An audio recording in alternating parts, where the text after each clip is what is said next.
bersukacita. Haleluya. Ya, Kak Bita berharap teman-teman semua senantiasa bersukacita di dalam Tuhan. Sebelum kita mulai ibadah kita pada pagi hari ini, mari kita berdoa, kita tundukkan kepala, kita siapkan hati kita. Selamat pagi Tuhan, terima kasih untuk setiap sukacita yang Kau berikan kepada kami Bapa. Sebentar Tuhan kami akan beribadah, biarlah ibadah kami Tuhan hanya untuk menyenangkan hati-Mu saja Tuhan. Biarlah pujian-pujian kami boleh menjadi dupa yang harum di hadapan-Mu Bapa. Terima kasih kami serahkan seluruhnya ke dalam tangan-Mu, hanya di dalam nama Tuhan Yesus Kristus. Haleluya, amin. Ya, mari kita menyanyikan Oh Sukacitaku.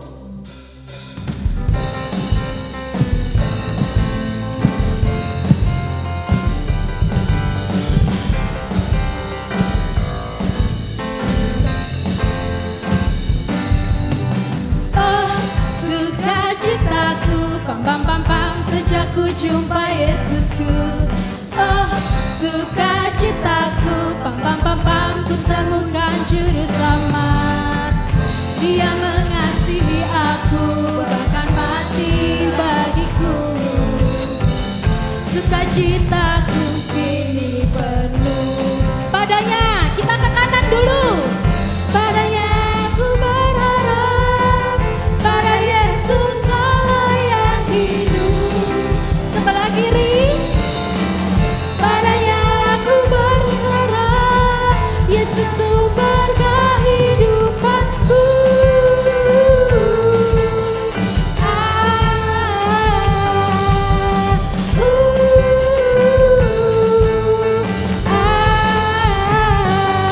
Pam pam pam pam, oh sukacitaku, oh sukacitaku, pam pam pam pam sejak ku jumpa Yesusku. Oh sukacitaku, pam pam pam pam ku temukan juru selamat. Dia mengasihi aku, bahkan mati bagiku. Sukacitaku kini penuh. Ke kanan dulu. Padanya aku berharap, pada Yesus Allah yang hidup. Padanya aku berserah, Yesus sumber kehidupanku.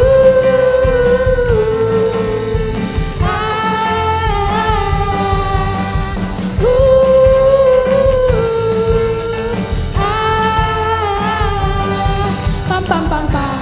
Sekali lagi, oh sukacitaku, oh sukacitaku, pam pam pam pam sejak ku jumpa Yesusku.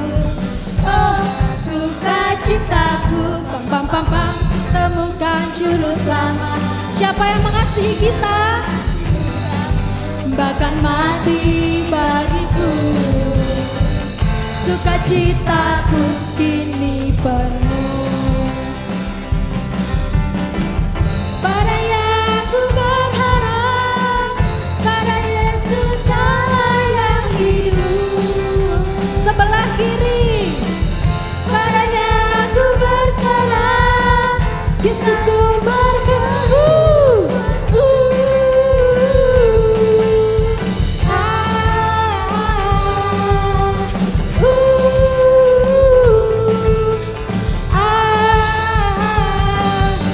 pam pam pam pam pam pam pam pam pam pam pam. Sekali lagi, pam pam pam pam. Haleluya. Masih bersukacita. Mari kita lanjut dengan lagu berikutnya. Sukacitanya ada padaku.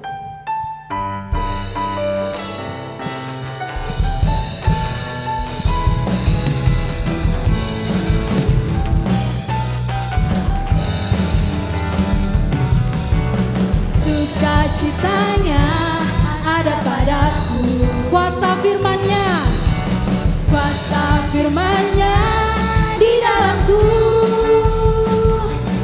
agar ku jadi berkat, jadi terang sesama, ku jadi saluran berkat Allah.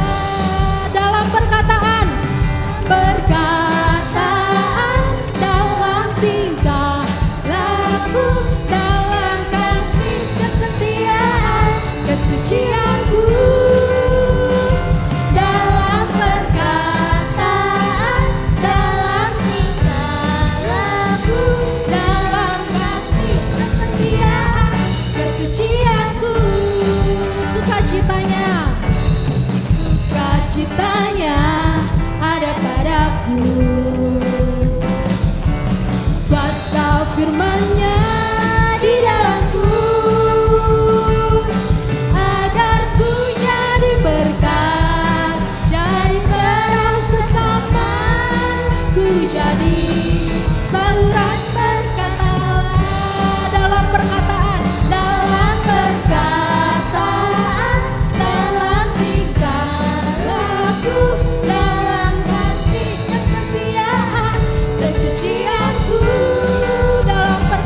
kesetiaan, kesucianku.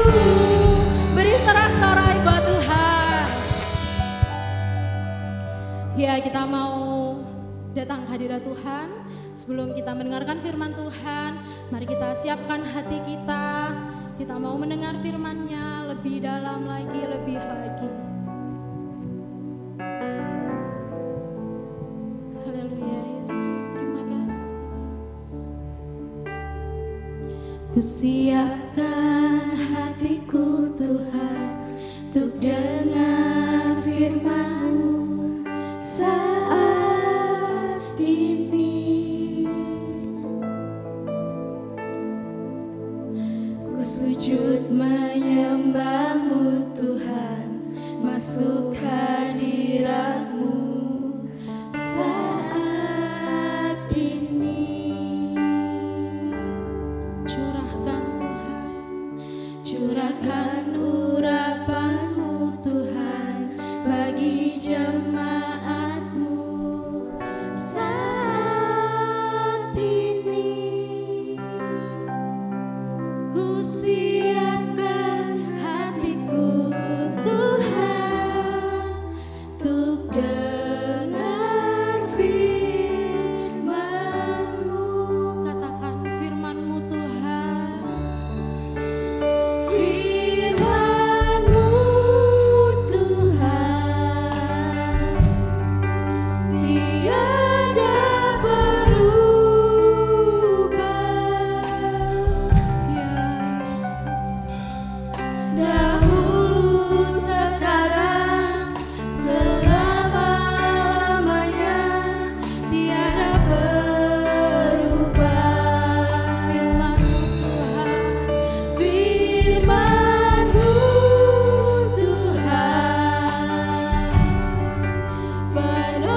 penyertaan-Mu Tuhan.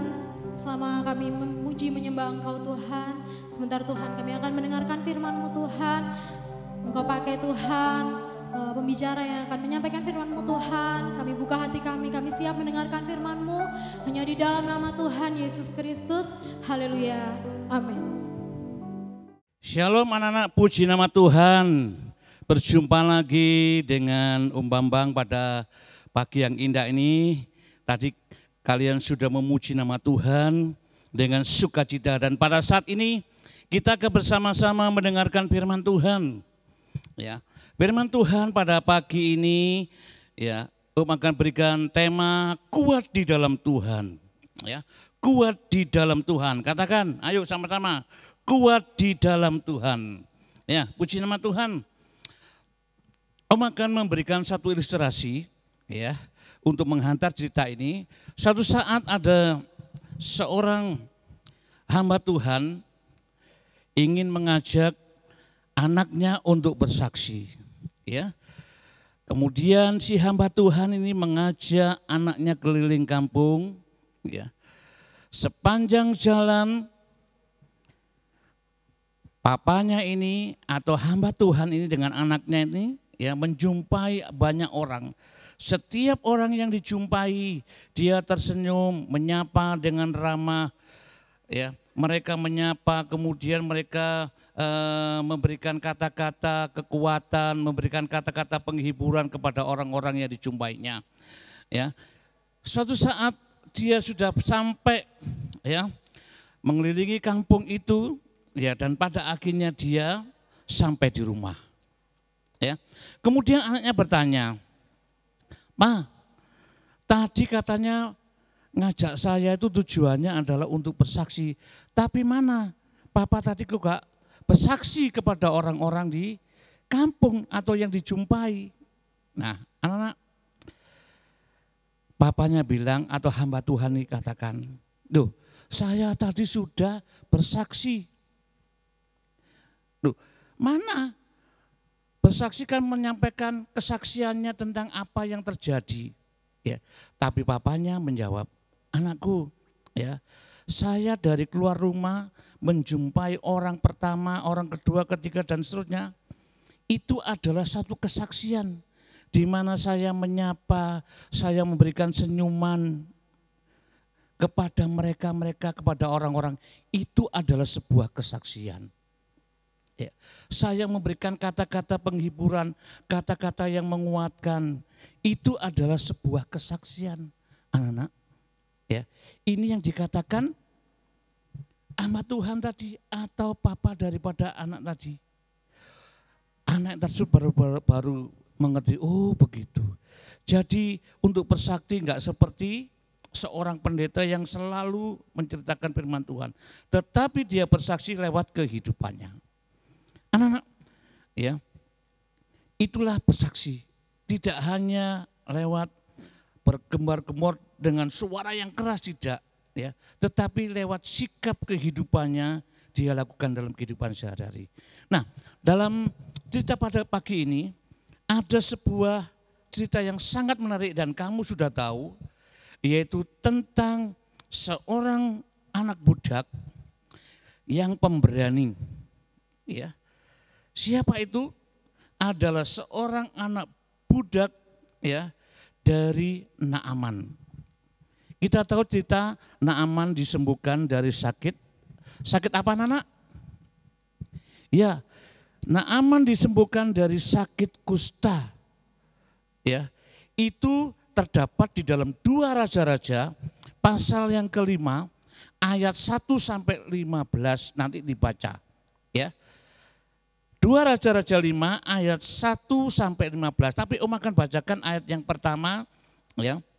Ada beberapa ayat di situ dikatakan Naaman panglima Raja Aram adalah seorang terpandang di hadapan tuannya dan sangat disayangi oleh dia ya, Tuhan yang telah memberikan kemenangan kepada orang Aram.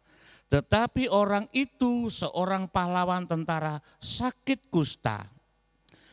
Orang Aram pernah keluar bergerombolan dan membawa tertawan seorang anak perempuan dari negeri Israel. Ia menjadi pelayan pada istri Naaman.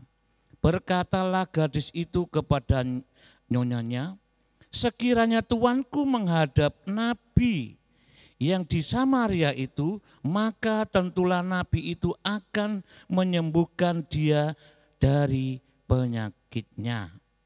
Nah, anak-anak, jadi anak kecil ini ya, dia menjadi budak di rumah Naaman, menjadi budak dari istri Naaman. Ya, kalian tahu bahwa seorang budak pada zaman dahulu, ya, tentunya dia tidak memiliki hak, kan anak, ya, dia tidak memiliki hak untuk berbicara.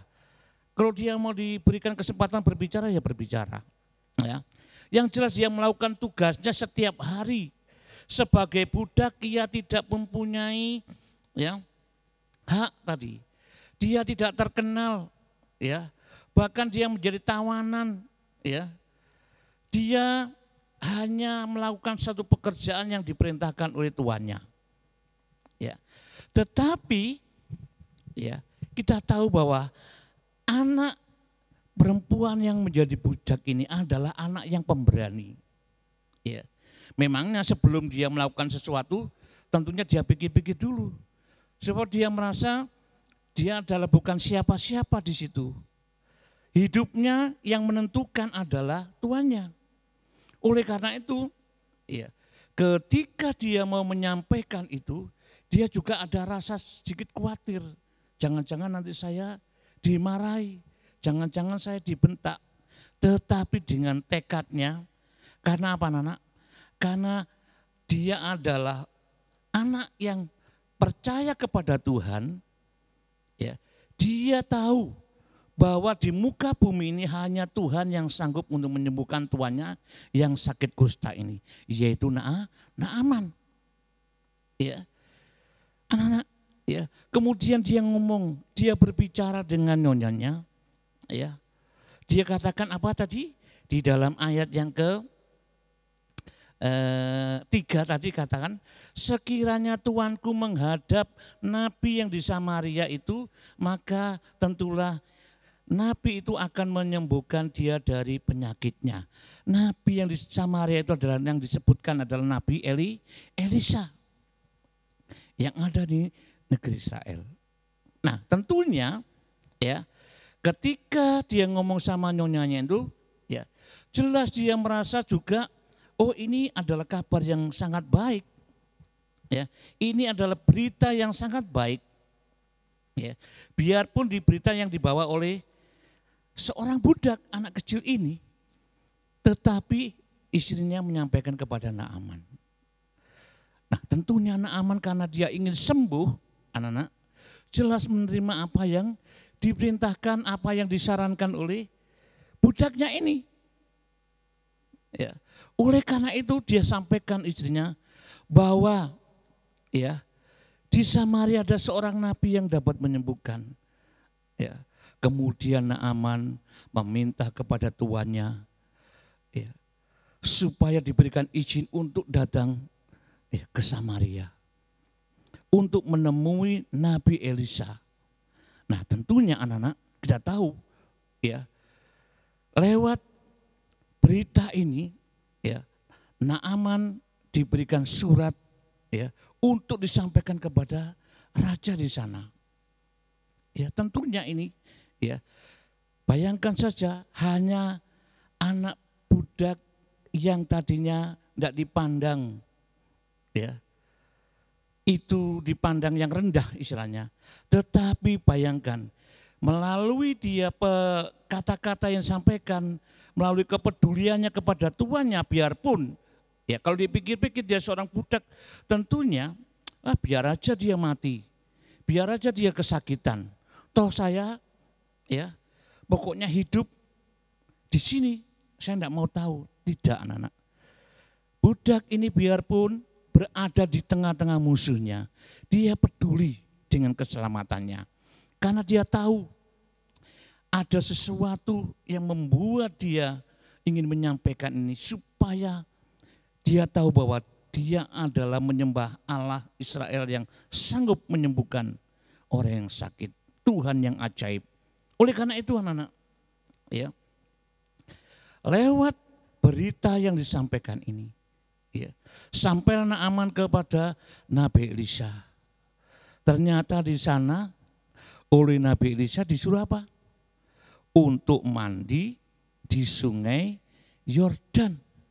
Bayangkan, sungai Yordan itu adalah sungai yang airnya kotor, airnya tidak bersih, airnya kecoklat-coklatan. Padahal ya, di tempat Naaman ada, dia memiliki dua sungai yang sangat bersih, yaitu nama Sungai Albana dan Sungai Parpar. Itu adalah sungainya sangat bening dan bersih, tidak kotor. Ya. Tapi mengapa saya ini jauh-jauh dari rumah ke sini disuruh mandi, menyeburkan ke sungai sampai 7 kali. Ya. Tapi anak-anak, karena ini adalah kerinduan, Naaman mau tidak mau harus melakukannya karena dia ingin sembuh, anak-anak. Ya, ingin membuktikan ya apa yang dikatakan oleh budak kecil itu menjadi satu kenyataan, anak-anak. Ya, jadi melalui kesaksian ini, ya, ketika Naaman masuk di Sungai Yordan dan mandi, ya 7 kali. Ya 1 kali, 2 kali, sampai 6 kali, dan 7 kali, akhirnya sakit kustanya adalah sembuh dan tahir.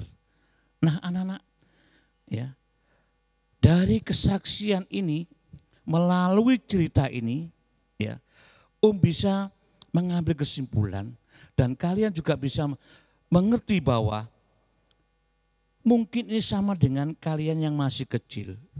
Ya. Kamu jangan menganggap dirimu rendah, jangan menganggap dirimu tidak bisa, jangan menganggap wah saya enggak mampu untuk melakukannya. Ya. Kita tahu bahwa Tuhan mau bekerja bukan hanya kepada orang-orang besar, orang-orang dewasa, tetapi melalui anak-anak kecil. Ya. Tidak menutup kemungkinan bahwa Tuhan akan memakai kamu menjadi saksi-saksi Tuhan. Menjadi saksi-saksi Kristus menceritakan kebaikan Tuhan. Ya. Nah lewat berita anak budak kecil ini, perempuan yang kecil ini, anak-anak, Naaman mendapat kesembuhan. Juga menjadi kesaksian bagi orang lain. Ya, terutama Nyonya Naaman dan Panglima Naaman, juga ya, Raja Aram itu, ya, dan Raja Israel. Bahkan di dalam ayat yang ke-15, ya, akan bacakan ayat yang ke-15 dikatakan apa? Ya. Kemudian kembalilah ia dengan seluruh pasukannya kepada abdi Allah itu. Setelah sampai, tampillah ia ke depan Elisa dan berkata, sekarang aku tahu bahwa di seluruh bumi tidak ada Allah kecuali di Israel. Ya. Jadi itu, ya, ini adalah pengakuan dari Panglima Naaman, orang yang tadinya tidak percaya bahwa Tuhannya orang Israel hebat, sekarang menjadi percaya, mengakui bahwa seluruh, ya, Tuhan yang ada di muka bumi tidak sama atau tidak seperti Tuhannya orang Israel. Nah anak-anak, inilah yang menjadi kebanggaan, ya, yang menjadi kebanggaan, ya. Oleh karena itu tentunya kalian sebagai anak-anak yang masih muda, mulai kelas kanak-kanak, kelas pratama, madya 1, ya, madya 2, tunas remaja, kamu bisa menjadi seperti ini, ya. Kamu bisa bertindak dan bisa mampu memberitakan kebaikan-kebaikan Tuhan kepada orang lain. Ya, tentunya terlebih mungkin mengucap syukur kepada Tuhan. Ya, kamu bisa menyaksikan lewat tingkah lakumu. Saya menjadi anak sekolah minggu, menjadi anak yang selalu berhasil di sekolah.